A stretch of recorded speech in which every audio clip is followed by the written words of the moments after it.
और वैसे भी देखें ना, ये पाकिस्तान में अक्सर ये बात वो कही जाती है कि जी पैसा कमाना कोई बुरी बात नहीं है, और पैसा तो ये तो नसीब की बात है और मेहनत की बात है, और आप हसद ना करें, मेहनत करें, फलाना ढमकाना।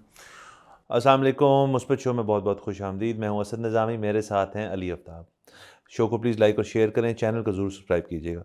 सर सर कैसे हैं? सर दिल के टुकड़े हुए पड़े हैं, सर लेकिन क्यों? ऊपर से मुस्बत। सर क्यों? सर बस ऐसे ही है दुनिया। सर उनको जोड़ें, ठीक है। जोड़ें उनको। अच्छा, ये चलें, आपने दिल का जिक्र कर ही दिया तो एक खबर खबर तो खैर मुस्बत नहीं है, लेकिन कुछ ढूंढ लेते होते हैं। वो खबर ये है कि दूल्हा दूध पिलाई की रस्म के दौरान दिल के दौरे से जहाँ भाग। वाह, मतलब अल्लाह माफ़ करे, अल्लाह मग़फ़िरत फ़रमाए, की खबर है। हम्म। और ज़ाहिर है, देखें सर, हमें वो नहीं पता कि क्या हुआ होगा, इसमें से स्पेकुलेशंस ही हैं। जी। वो एक तो ये है कि बिल्कुल एक हादसाती दिल का दौरा हो सकता है, लेकिन लोगों को ना शक पड़ जाता है कि शादी वाले दिन कुछ हो ना, तो उसने वो एक शक पड़ता है कि किसी ने शायद कोशिश की होगी उसी दिन शोएब अख्तर बनने की। तो लेकिन फिर भी बात है, स्पेकुलेशन है, हो कुछ भी सकता है। इस पे मैं एक तीसरी चीज़ जो करना चाहूँगा ना, वो ये है कि मेरे पिछले कुछ अरसे में कई जानने वालों को हार्ट अटैक हुआ है। और एक बहुत बड़ी ख़तरनाक चीज़ जो है ना, वो है राइजिक, जो दवाई है। जो दवाई है। मतलब वो ख़तरनाक नहीं है, मतलब वो तो दवाई है, वो तो बेसिकली एसिड रिफ्लक्स के लिए है। और वो अमूमन दी जाती है किसी भी पेट के मसले के लिए। बिल्कुल। वो अच्छा, अब एसिड रिफ्लक्स एक तो ऐसी चीज़ है जिससे पूरा पाकिस्तान सफ़र करता है समेत मेरे। दूसरी चीज़ ये है कि वो मिमिक करता है एसिड रिफ्लक्स अक्सर हार्ट अटैक को। और वो होता ये है कि सबके, अब तो आप देखें बैग्स में राइजिक पड़ी होती है, और जब वो कुछ महसूस होता है राइजिक खाते हैं और सेट हो जाते हैं। वो एक तो ये है कि अब जब हार्ट का मसला आपको कई दफ़ा हो रहा होता है ना, तो आप उसको हार्ट बर्न समझ के, एसिडिटी समझ के आप राइजिक खाई जाते हो, आप देखते ही नहीं कि यार ये कुछ एंजाइना और भी है, हो सकता कुछ है। और भी हो सकता है। दूसरा, वो राइजिक भी कोई इतनी कोई इफ़ेक्टिव चीज़ है कि वो जो है ना, वो जो जिस चीज़ के लिए है वो तो ठीक करती ही है, वो राइट लेफ्ट की चीज़ें भी आपको आराम आ जाता है कुछ देर के लिए। तो वो बड़ा ख़तरनाक मामला हो जाता है कि आपने वो, आपको एंजाइना पेन हो रही थी, आप राइजिक खाई जा रहे और वो थे। कभी आपको पता ही नहीं चलता है जाना पेन। हाँ, और वो फाइनली इन्फाक्शन होता है, तो फिर आपको पता लगता है।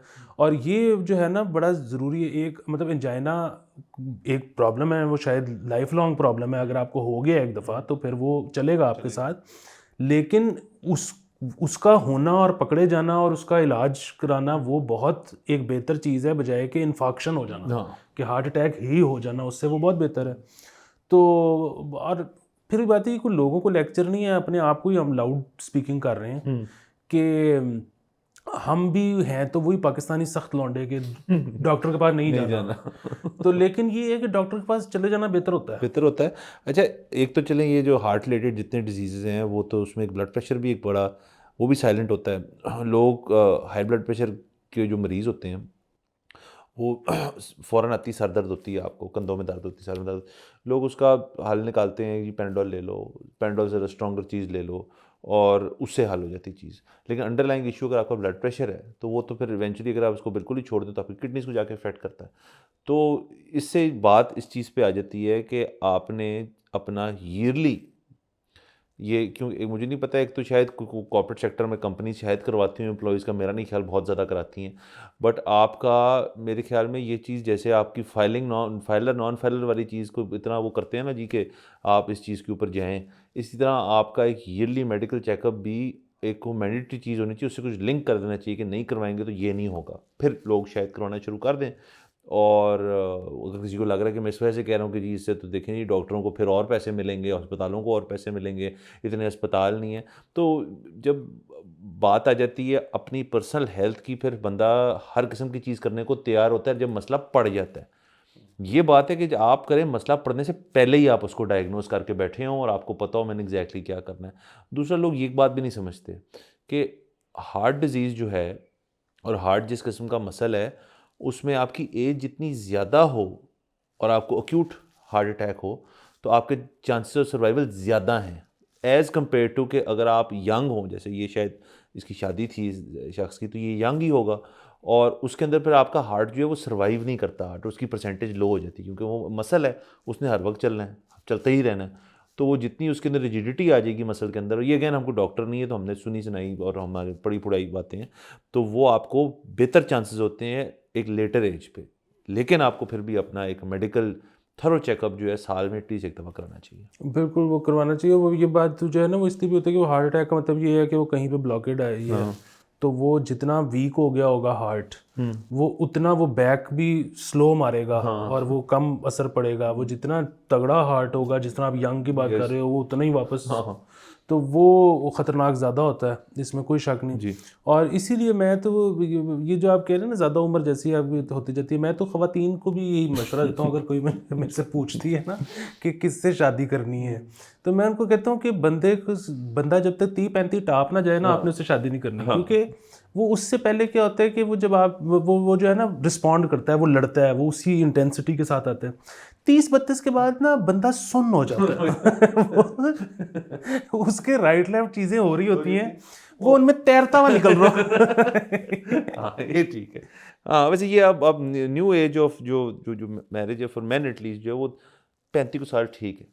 ख़वातीन के बारे में कहा नहीं जा सकता हाँ, कुछ। उनके बारे में हम कुछ नहीं कह सकते। अच्छा चले 12 ये तो चले ये खबर कि मुस्बत पहलू मुस्बत पहलू तो इसमें बहुत हमारी दुआएं हैं उस लड़के के लिए। बाकी ये है कि मुस्बत पहलू यही है कि हमने ये सीखा है, कल से ये हम लाउड थिंकिंग कर रहे हैं कि कल से मैं और आप भी जाके अपने टेस्ट कराएं आपने ईयरली। और पता है टाइम इतना नहीं लगता। इनफैक्ट अगर आपको पता हो ना कि यार ये जिसमें क्या है, LFTs हैं, RFTs हैं, CBC पैनल है आपका, जो 4-5 और टेस्ट हैं जो आपको ज़्यादातर चीज़ें जो है वो बता देंगे अगर कुछ बड़ा मसला है। मतलब उससे ये पता लग जाएगा कि कुछ ना कुछ तो है, फिर आप मजीद उसकी स्पेशलाइज्ड उसके अंदर चले जाएंगे। लेकिन वो वाली बात है ना सर, सख्त लौंडे और डॉक्टर के जब तक नहीं जाना जब तक बिल्कुल ही कोई सीन बैड ना हो जाए। खैर इससे वही हम वो जो एक खबर पहले आई थी जो आजकल बड़ी चल रही है ट्विटर के ऊपर भी कि पाकिस्तान जो है वो डायबिटीज़ में नंबर 1 पे चला गया। अब वो गलत है। वो गलत इसलिए है क्योंकि वो उन्होंने सैंपल साइज आम लोगों का नहीं लिया, उन्होंने उन लोगों का लिया है जो कि अस्पताल में मौजूद थे। सो क्योंकि बाहर बाकी दुनिया में क्या होता है कि बहुत सारे लोग सिर्फ वैसे ही चेकअप करवाने आए होते हैं अस्पताल में। पाकिस्तान में जो बंदा अस्पताल के अंदर खड़ा है उसको कोई एक्चुअल प्रॉब्लम है, तो वो जब उन्होंने अस्पताल के अंदर लोगों का किया तो उसमें ज़ाहिर है डायबिटीज़ पाकिस्तान में बहुत ऊपर आई। ओए सर बड़े मसले हैं। बहरहाल चलें, होपफुली हमारे कहने पे भी लोग कुछ जो है वो इस चीज़ को करना शुरू कर देंगे। बहरहाल आगे चलते हैं। ऑटो इंडस्ट्री से खबरें 2 गाड़ियाँ लॉन्च हुई हैं। एक चाइनीज़ इलेक्ट्रिक व्हीकल है, उसका नाम है सेरीज़ 3 और एक ये इंडस मोटर्स टोयोटा वालों ने लॉन्च की है करोला क्रॉस। सो ये जो सेरीज़ है ये इलेक्ट्रिक व्हीकल है, जो करोला क्रॉस है ये एक हाइब्रिड व्हीकल है। सो खबर ये मुझे मिली कि ये गाड़ी जो लॉन्च हुई थी जो सेरीज़ है ये थी कोई 93 लाख की या 91 लाख की, सॉरी 92 लाख की। अब इसकी कीमत हो गई है 83 लाख, इन्होंने सस्ती कर दी है। करोला क्रॉस अलबत्ता जो है वो अभी वो 10 मिलियन से ऊपर की गाड़ी है, थोड़ी सी ऊपर की गाड़ी है। अगर आपको एक्स फैक्ट्री अभी रजिस्ट्रेशन नहीं मैंने डाली दोनों में। पॉइंट ये है कि पाकिस्तान के अंदर अब दुनिया भर में इलेक्ट्रिक व्हीकल्स के ऊपर अगर आप ऑटो इंडस्ट्री को फॉलो करते हैं तो बहुत खबरें आ रही हैं। इलेक्ट्रिक व्हीकल अब चाइना ने निकाल दी है, इलेक्ट्रिक व्हीकल जो जिस बैटरी उन्होंने इसके अंदर बेहतर कर ली कि वो 1000 किलोमीटर जाती है वन चार्ज पे। 1000 किलोमीटर तो बहुत किलोमीटर है, आपको टेंशन ही कोई नहीं। मतलब इस्लामाबाद फ़र्ज़ करें जाके वहाँ रह के वापस भी आ जाएँ आप तो 1000 किलोमीटर पूरे नहीं होने आपके। और दूसरी तरफ इलेक्ट्रिक व्हीकल के फ़वाइद भी बहुत हैं, हमने कई दफ़ा बात की है। मेंटेनेंस फ्री होती हैं, ऑयल नहीं है, फ़िल्टर नहीं है, इस किस्म की चीज़ें नहीं हैं। लेकिन अभी भी दुनिया के अंदर वो कन्वर्जन नहीं हुई as such on to electric vehicles, क्योंकि ज़ाहिर अभी नई एक चीज़ है। आहिस्ता आहिस्ता सारे ऑटो वाले जब अपनी पेट्रोल वेरिएंट्स को बाहर निकालेंगे तो इलेक्ट्रिक व्हीकल्स आएंगी। एक वेरिएंट जो हमेशा से चल रहा है और कामयाब है हमारे मुल्क में भी, वो है हाइब्रिड वाली गाड़ी। और हाइब्रिड वाली गाड़ी की सबसे बड़ी जो कंज्यूमर की जो परचेज डिसीजन होती है वो होती है उसकी इकोनॉमी की वजह से, क्योंकि वो ज़ाहिर है उसका वो इलेक्ट्रिक मोटर जो है और पेट्रोल इंजन जो है वो हर वक्त दोनों जो हैं वो आपस में सिंक करके पेट्रोल कम लग रहा होता है आपका, और उसके अंदर रेंज का भी मसला नहीं है, आपने फ्यूल के ऊपर ही चलानी गाड़ी। सो 2 गाड़ियाँ आई और दोनों लगभग सेम साइज़ ही क्रॉस ओवर साइज़ में। सो अभी तक मेरा नहीं ख्याल कि यहाँ पे इलेक्ट्रिक व्हीकल की मार्केट जो है वो इतनी बड़ी है, लोग अभी तक उस पर कन्वर्ट नहीं किए। देखिए, एक तो ये कि खबर बहुत मुस्बत है। दूसरी चीज़ ये कि जो इलेक्ट्रिक की मार्केट की आप बात कर रहे हैं वो तो सिर्फ रेंज एंग्जाइटी की वजह से नहीं ना बनी, वरना तो अब जिस तरह 1000 किलोमीटर वाली आप बात कह रहे हैं तो अब मार्केट ही मार्केट है। मार्केट ही मार्केट। अच्छा, दूसरा ये है कि इस पे जो अफसोस का मुकाम है वो ये है कि ये जो करोला क्रॉस है ये पाकिस्तान में पहली या दूसरी, एक अभी हुंडई ने निकाली है, सो दूसरी ये है जो कि यहाँ पे बनने वाली, यही तो यहाँ बनी है, तो सीकेडी मॉडल है वही ना, और हुंडई वाली भी यहीं बनी है। Yes yes yes. अच्छा, तो वो हुंडई भी तो 2023 में ही आई है। जी। तो यार पाकिस्तान में पहली हाइब्रिड गाड़ी 2023 में आई बन रही। तो ये तो बहुत ही अफसोसनाक बात है। और एक ये कि जो 3 बिग 3 जो हैं वो इतने साल से इधर गाड़ी बना रहे थे, उनमें से किसी ने नहीं किया। फिर 2 आपकी बाहर की कंपनियां आई, उन्होंने भी पुराने प्लांट लगा लिए। सो ये जो यहाँ पे फुद्दू बनाया जा रहा है ना लोगों को तमाम कंपनियों की तरफ से, और शुक्र है अब इनको थोड़ा सा इनको महसूस हुआ है कि यार हमारी गाड़ी बिकनी कम हो गई है और दीगर मसाइल होने शुरू हो गए हैं, तो इन्होंने कुछ पाकिस्तान में नई चीज़ लगानी शुरू की है। ये बहुत साल पहले हो जाना चाहिए था। ये बहुत साल पहले हो जाना चाहिए था। देखें, आपने बिग 3 खुद ही कह दिया। मसला ये था कि जब एक चीज़ बिकी जा रही है, साल ब साल बिकी जा रही है, आपका कंपटीशन है ही नहीं कोई, तो फिर आपको होता है यार कि जो जो मॉडल चल रहा है, चलो क्यों नया प्लांट लगाना है, क्यों नई इन्वेस्टमेंट करनी है, क्यों नई लेबर फोर्स को ट्रेनिंग देनी है। एक चीज़ चल रही है, जो बिग 3 की मोनोपोली टूटी ये कोरियन ब्रांड्स आने से, चाइनीज़ ब्रांड्स के आने से, तो फिर भी उन्होंने ही पहला कदम लिया कि हम हाइब्रिड लाना शुरू करेंगे। फिर इनको ख्याल है, हालांकि जो हुंडई वाली है और इसमें कीमत का भी फ़र्क है, वैसे तो इतना फ़र्क नहीं है, फ़र्क खैर है बट, और लेकिन उसके अंदर फ़र्क है वो ज़्यादा बड़ी गाड़ी है इससे, करोला क्रॉस से। लेकिन आप ये देखें कि इस वक्त मार्केट जो है सेल्फ गाड़ियों की, वो ऐसी अजीबोगरीब हुई हुई है कि कीमतें नीचे हैं, cell purchase second hand market में भी बहुत कम हुई हुई है। वो एंड ऑफ द ईयर भी थोड़ा सा होता है, नई गाड़ियाँ इतनी को, बट अगले वो तो अब साल चढ़ने वाला है तो हम देख लेंगे क्या होता है। लेकिन बहुत सारे ऑटो मैन्युफैक्चरर्स ने एक ज़बरदस्त किस्म की डील देना शुरू कर दी है, जिसकी मुझे समझ तो आती है वो कर क्यों रहे हैं, लेकिन वो कंज्यूमर के लिए बड़ी लुक्रेटिव है कि आप उस कंपनी के पास ही जाके चंद उनके जो मॉडल्स हैं वो आप इंटरेस्ट फ्री ले सकते हैं। आप उनके ऊपर आई थिंक 50% डाउन पेमेंट करें और बाकी 50% जो रह गया उसकी 18 किस्तें विदाउट इंटरेस्ट जो है आप गाड़ी ले सकते हैं। सो ये तो अच्छी चीज़ है, बहुत अच्छी चीज़ है। और वो इसी वजह से है ना कि आपको पता है इस वक्त शोरूम भरे हुए हैं, गाड़ी बिक नहीं रही। गाड़ी बिक नहीं रही। और वो आपने आइडेंटिफाई कर दिया एक मसला तो खुद कि यहाँ पे होता है कि जी मॉडल पुराना हो जाता है। हाँ जी, तो वो ये नहीं है कि वो बिकेगा नहीं, वो नेक्स्ट साल में लेंगे तो उसकी कीमत कम होगी। तो वो कहते हैं कि अच्छा, जिसने मतलब नवंबर दिसंबर में लोग गाड़ी नहीं लेते, वो कहते हैं यार पहली जनवरी को डाला। सो ये एक बड़ा अजीब सा मसला है, क्योंकि वो जब रीसेल करने जाते हैं ना तो ये 23 मॉडल है कि 24 मॉडल है, ये इस तरह फिर यहाँ पे कंज्यूमर्स की अजीब हैबिट्स हैं। एक तो ये सबसे अजीब है कि जी गाड़ी की प्रोडक्शन डेट फर्ज करें 2020 हो और गाड़ी आपने वही वो मॉडल जो अभी तक चल रहा है 2023 के आप दिसंबर में नहीं लेंगे, आप 2024 में लेंगे, क्योंकि जी मेरी मॉडल 20 का है, रजिस्टर्ड इन 2024, तो इसके भी पैसे होते हैं। अजीबोगरीब बात है। फिर जी और क्या मसले हैं यहाँ पे, जी गाड़ी बंदा को लेने जा रहा है, चेक करने जा रहा है, वो एक बंदा आएगा, वो अपनी वो बोनेट यूँ करके उंगली मारेगा कि जी ये तो पेंट है, ये तो टच है, ये है वो। हालांकि अब आपके बड़े अच्छे मीटर्स आ गए हैं जो आप खुद भी ईबे कह रहा हूँ, आप अली एक्सप्रेस वगैरह से मंगवा सकते हैं। वो आपको फ़ौरन बता देगा यार कि इसके ऊपर ज़्यादा गाढ़ा लगा हुआ है कोट, उसके ऊपर कम लगा हुआ है, ये जगह पेंट है इसकी। और प्लस ये मैंने फिर किसी से पूछा कि यार ये कॉन्सेप्ट क्या है मार्केट में कि ये जो पेंट वाला है, वो कहते हैं यार ये कॉन्सेप्ट तब बना था कि जो एक्सीडेंटेड गाड़ियाँ हैं ना, वो जो जिसका बुरा एक्सीडेंट हुआ यहाँ पे ठीक हो जाती हैं, कोई मसले वाली बात नहीं है। लेकिन फिर उस ठीक होने की बाद में उसकी ना को बहुत ज़्यादा सस्पेंशन, उसकी वो बनावट जो है वो नाकसी रहती है, ख़राब रहती है, लोग उसको बेच देते हैं अगले बायर को। तो इसलिए अब ये होता है कि जी गाड़ी अगर ज़्यादा पीस पेंट है, इसका मतलब है ये उल्टी थी गाड़ी। हालांकि ये सच्चाई नहीं है। कुछ लोगों को ये होता है, जैसे मैं भी गाड़ी पे कोई भी लकीर हो या कुछ हो तो यार इसको साफ़ करवा लो या पेंट करवा लो। यहाँ पे उसको एक कॉन्सेप्ट ही बना ले कि जी कीमत नीचे करवाएंगे अगर गाड़ी पेंट होगी। हाँ, और दूसरा एक और चीज़, ये सारा कुछ पता नहीं क्यों इतनी फनकारी होती है।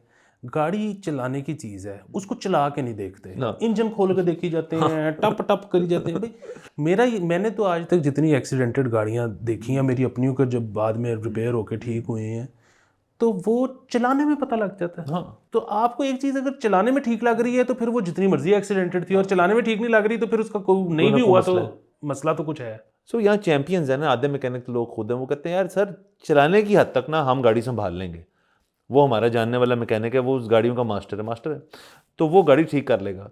वो अलग बात है कि वो गाड़ी का इंजर पिंजर बाहर होके आया हो कुछ हो, बॉडी जी जेन्युइन है। मतलब यहाँ तो कुछ गाड़ियाँ जो हैं जिनके ऊपर टक टुक लगे होते हैं और अगला कहते हैं यार मैंने पेंट ही नहीं कराई, उसकी कीमत उसकी वैल्यू बढ़ जाती है। अजीब व गरीब बात है, पर चले। तो बहरहाल ये बड़ी मुस्बत बात है कि फाइनली ये हो रहा है, लेकिन अगेन ये भी बहुत पहले हो जाना चाहिए था। और इसका एक बड़ा सादा इलाज था, वो जो था ना, मोनोपोली है कि जी बिक रही है तो फिर क्या करें। लोगों ने तो बड़ी कोशिश की कि हम यार इम्पोर्टेड यूनिट बाहर से मंगवा लें। हर दफ़ा हुकूमत हर थोड़े दिन बाद पाबंदी लगा देती थी। ओ भाई, यहाँ तो हो कि हुकूमत बड़ा ही कोई कमा रही हो यहाँ पे लोकल प्लांट्स की वजह से। लोकल प्लांट्स वाले खुद मतलब मेरे ख्याल में वो बकल तक जो आपका है बेल्ट का वो भी इंपोर्ट ही कर रहे हैं। तो भाई पूरा यूनिट ही लाने दो, और वो लाने दोगे तो इनको मुसीबत पड़ेगी, ये कुछ करेंगे। हाँ अच्छा, और उसके अंदर देखें ना, गवर्नमेंट को वैसे ना बड़ी अपॉर्चुनिटीज़ हैं ऑटो इंडस्ट्री में। एक हमारे जानने वाले हैं, उन्होंने एक प्रपोजल बना के आज से कुछ साल पहले पूरा प्रपोजल बना के प्रपोज किया कि जी जो ये आती हैं आपकी बाहर से गाड़ियाँ, जापानीज़ जो इनकी छोटी गाड़ियाँ होती हैं, ज़रा साइज़ में छोटी होती हैं, वो जापान से जब वो लेते हैं, वो जापान ने अपने सिस्टम से उन गाड़ियों को आउट कर दिया होता है कि ये रोड लीगल नहीं रही गाड़ी, इसका एक्सीडेंट हो गया तो पीछे से लगी हुई है बाइक। कुछ तो होती हैं जो कट के आती हैं और फिर यहाँ पे रीजॉइन हो जाती हैं, वो भी ठीक है। कुछ जो होती हैं वो एक्सीडेंटेड इतनी ज़्यादा होती हैं कि वहाँ की रोड लीगल नहीं है, यहाँ तो कोई है ही नहीं मसले वाली बात कि हर किस्म की गाड़ी हो सकती है। सो उन्होंने कहा आप एक मार्केट बनाएं, आप इसको ग्रीन चैनल में लाएं कि लोग जो यहाँ पे मास्टर कर चुके हैं एक बिल्कुल डैमेज क्रैश डैमेज्ड कार को ज़बरदस्त करने का, आप बना के इन्हीं गाड़ियों की कोई री एक्सपोर्ट पॉलिसी बनाएं ऐसे मुल्कों में जो कि कुछ अफ्रीकन कंट्रीज़ हैं, कुछ और जगह जहाँ पे ये गाड़ियाँ फिर भी रोड वर्दी हैं। यानी कि आपने एक अलग मार्केट क्रिएट कर ली जिसके अंदर आप एक स्क्रैप्ड गाड़ी जापान से लें, उसको यहाँ ठीक करें, उसको लोकल मार्केट में भी इंट्रोड्यूस करें जो कि हो रहा है, लेकिन एक्सपोर्ट भी करने दें उनको। तो अपॉर्चुनिटीज़ बहुत हैं। बिल्कुल है। तो बहरहाल देखते हैं आगे क्या होता है। अच्छा जी, एक और हमारे पास है जी कि इलेक्शन 80 नुकाती ज़ाब्ता इखलाक जारी, गाड़ियों की रैली पर पाबंदी। ये बहुत पॉजिटिव बात है ये। मतलब अच्छा, अब ये जो रैली निकलती है इलेक्शंस के दरमियान कैंपेनिंग के लिए, इसका यही होता है ना, मतलब कि देखो हमारे पास कितनी लैंड क्रूजर हैं, तो हम शो ऑफ पावर। हाँ, हम दूसरों से ज़्यादा तगड़ी पार्टी हैं। सो अगेन कोई मकसद नहीं है इनका सिवाय माहौलियाती आलूदगी के, सिवाय पैसे ज़ाया करने के। तो ये बहुत अच्छी बात है। और माहौलियाती आलूदगी, और पिछले इलेक्शन में तो एनिमल क्रूरटी भी समेत इसके अंदर थी, जब शेयर ही कुछ लोग जो थे, मेरे वो किराए पे लिए होंगे कि शेयर कहीं जहाँ से भी ले लिए होंगे, और उनको पिंजरों में बंद करके उनकी नुमाइश हो रही पूरे शहर के अंदर। कितनी ज्यादती है। अच्छा, ये एक बड़ी मज़ेदार बात है कि वो आपको पता है ना कि आजकल नॉमिनेशन पेपर जमा करवाने के शुरू हो चल रहा है ना, तो जो पहला दिन था जो गुजर चुका है, उस पर कोई एक बंदा भी नहीं आया। हाँ, वो सारे कह रहे हैं मेरे ख्याल में कि एंड में जरा देखेंगे। वैसे तो खैर एंड मेरे ख्याल में जुम्मा है, जुम्मा इज द लास्ट डे, इसी हफ्ते। हाँ मतलब कल tomorrow is the last day to file papers. हो जाएंगे सर, पेपर फाइल हो जाएंगे। वो भी मेरे ख्याल में जरा मजीद छांटी हो रही है। अच्छा, इसी के अंदर खबर के अंदर ये भी कहते हैं कि असले की नुमाइश से इज्तनाब करना होगा। सो यानी कि सर जो इलेक्शन के लिए लोग जो हैं जो तैयारी कर रहे होते हैं सारे, कि यार मेरा जो कलेक्शन कोफ है और मेरी जो लैंड क्रूज़र है जिसमें से मैंने बाहर निकलना है और मेरी तस्वीरें उतरेंगी और सब कुछ होगा, उस पर पाबंदी लग रही है। ये तो खिलाफ है हमारे इलेक्शन कल्चर के। ये हमारे इलेक्शन कल्चर के खिलाफ है। वो और बात है कि ये हमारा इलेक्शन कल्चर है क्यों मुझे समझ नहीं आती। और हमारी ये सिर्फ इलेक्शन कल्चर नहीं है, वैसे ही हमारा कल्चर है। मतलब आप अगर टिकटॉक देखें तो मुझे समझ नहीं आती कि टिकटॉक पे एक खातून जो कि बेहतरीन रक्स पेश कर रही हैं उनके फॉलोअर्स कम होंगे, उनके व्यूज़ कम होंगे, और एक भाई मुच्छों वाला वो अपनी गाड़ी में से उतरेगा और वो यूं यूं करता हुआ अपने ड्राइंग रूम में बढ़ जाएगा, उसके व्यूज ज्यादा है। क्यों? पीछे दो गन्स ले राते बंदे आ रहे होंगे। सो ये कल्चर ही चेंज करने की जरूरत है। मतलब मैं तो ये चाहता हूँ कि ये जो हमारे कैंपेन वाले हैं, ये जो इलेक्शन लड़ना चाहते हैं, ये निकलें, इनके साथ एक हो स्टैंड अप कॉमेडियन, एक हो डांसर, ये एंटरटेन करे मुझे, और मैं उसके बाद फैसला करूं कि यार नहीं उसका टेस्ट बेहतर है। म्यूजिकल टेस्ट, कपड़े, सब कुछ, वाह ये भी अच्छा है। अच्छा, मुझे तो एक और बात भी नहीं समझ आती कि अब तो देखें ये बहुत ज़्यादा चीज़ जो है ना ये फैल चुकी है कि आपकी गाड़ी बड़ी है, बहुत बड़ी है, लैंड क्रूज़र है, उसके पीछे मेरे ख्याल में जितने लोग लैंड क्रूज़र ओनर है ना, आधे या आधे ज़्यादा जो हैं उनके पास उसी का मैचिंग कलर में डाला है, जिसकी मैचिंग नंबर प्लेट है, और उसके अंदर आपके गार्ड बैठ के आपके पीछे पीछे जा रहे हैं। मतलब ये क्या कॉम्प्लेक्स है। इसका मतलब है मुझे तो इससे ये लगता है कि आप बिल्कुल भी इंपॉर्टेंट शख्स नहीं है। आप अपने आप को ये प्रूव करने के लिए कि यार मैं इंपॉर्टेंट हूँ, आप अपने पीछे एक सिक्योरिटी लेके जाते हैं जिनके पास असला भी होता है, वो असले की नुमाइश भी करते हैं। अगर आपकी गाड़ी उनके पीछे आ जाए, वो आपको यूं करके हाथ भी दिखाते हैं कि आप साइड पे हो जाओ। भाई क्यों? ये कौन लोग हैं? हाँ, लेकिन मैंने तो इसमें ये भी ऑब्जर्व किया है कि अब वो जिस तरह आप अगर सड़क पे हैं, आपकी बहुत अगर बड़ी गाड़ी नहीं है तो आपसे लोग इतना डरते भी नहीं हैं और आपको मतलब लोग नॉर्मली ट्रीट करते हैं। दहशत कम है। अच्छा, लैंड क्रूज़र वालों के साथ लोग बड़ा वैसे भी डर के रहते हैं, चाहे गार्ड हो ना हो, और बच बच के रहते हैं, खुद ही अपनी गाड़ी बाइक बचाते हैं, उनके करीब कोई नहीं जानता, उनको हर जगह पे रास्ता मिलता है। क्योंकि ये एक सबको अंदाज़ा हो गया हुआ है कि ज़ाहिर एक्सेप्शंस तो हर जगह होंगी, लेकिन बहरहाल ये बड़ी 4x4 वाले अमूमन बदतमीज़ और ओछे होते हैं। तो और वैसे भी देखें ना, ये पाकिस्तान में अक्सर ये बात वो कही जाती है कि जी पैसा कमाना कोई बुरी बात नहीं है, और पैसा तो ये तो नसीब की बात है और मेहनत की बात है, और आप हसद ना करें, मेहनत करें, फलाना ढमकाना। वो ठीक है, लेकिन मतलब इन प्रिंसिपल तो ये ठीक हो सकती है बात, लेकिन पाकिस्तान में ना कोई बंदा काम नहीं करना चाहता। ठीक है, तो मतलब आप अगर यहाँ तो आप कहें कि जी मैंने अपना अकेले बैठ के मैं पेंटिंग करता हूँ या अकेले बैठ के मैं कोडिंग करता हूँ और मैंने 4 अरब रुपए बना लिए हैं, तो फाइन हो सकता है, आप अच्छे इंसान भी हों। पर आपने अगर कोई भी ऐसी चीज़ की है जिसमें आपको वर्कर्स की, एम्प्लॉयज़ की ज़रूरत थी, तो फिर अगर आपने उनसे काम करवाया है तो इसका मतलब है यूर अ टफ नट। आप तो अगले मिंज निकाल देते हो उसकी, अगर वो आपको तंग करे। तो यहाँ पे जो अमीर आदमी है ना, उससे डरना चाहिए भी, वो एक खतरनाक आदमी है। चलें, ये भी ठीक है, एक और थ्योरी इस चीज़ में बेहतरीन। लेकिन फिर भी मेरा अपना ख्याल है कि ये जो सिक्योरिटी वाला और ये जो इलेक्शन कैंपेनिंग वाला, वो जो असले की नुमाइश है, इससे वैसे भी माहौल ख़राब होता है। यंगर जनरेशन भी है, वो भी देखेंगे, वो भी ऐसे करते हैं। अब तो कुछ बच्चे भी हैं, वो उनकी पापा जी की गाड़ी में निकलते हैं, वो भी डरा लगाते हैं पीछे। हाँ नहीं, और कल टिकटॉक बनाते हुए एक लड़का मर गया बेचारा, एक्सीडेंट था, दूसरे के हाथ से बंदूक चल गई। तो वो मतलब अगेन वो वही बना रहा था ना कि गार्ड्स निकल रहे हैं और वो स्लो मो लगा हुआ है और उस पे व्यूज़ आ रहे हैं। क्यों आ रहे हैं व्यूज़? चले बारह, आज का टाइम ख़त्म होता है। नाज़रीन, अगले एपिसोड में फिर से मुलाकात होगी। खुदा हाफ़िज़।